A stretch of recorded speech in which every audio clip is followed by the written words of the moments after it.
خدت الشنطه ومشيت. عارف الاغنيه بتاعت عبد الحليم كده، جئت لا اعلم من اين ولكني اتيت. هو موجوده، الشنطه موجوده، المكان مش موجود، الفلوس مش موجوده، ما كنتش عارفه اروح فين.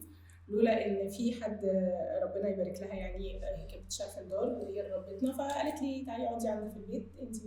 كنت انا واختي اللي خارجين الاول، فقعدنا عندها. اوكي. واللطيف ان انا كنت بشتغل في البيت، فانا لما خرجوني من البيت بالشنطه خرجت من الشغل طبيعي يعني، فطبعا لا شغل ولا بيت. الحمد لله ان انا خدت الشنطه والله يعني. ده كويس. الحمد لله والله.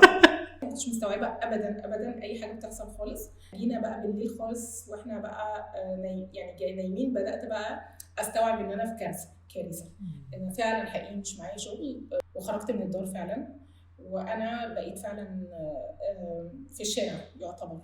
فطبعا بقى بدات بعيط، بدات بقى احس بقى ايه، لا هنا نقف تمرينا، هنا في مصيبه محتاجه عياط. وانا بالنسبه لي كان العياط كويس عشان اطلع كل المشاعر، الخوف والحزن والغضب وكل حاجه، عشان بعد كده تاني يوم بقى اشوف انا محتاجه اعمل ايه بجد يعني. مش الرفاهيه ان انا اقعد بقى اعيط اسبوع، لا الرفاهيه كانت ان انا اعيط بالظبط 3 أو 4 دقايق كده قبل ما انام، وانا بروح انام على طول عشان تاني يوم لازم نفكر هنعمل ايه.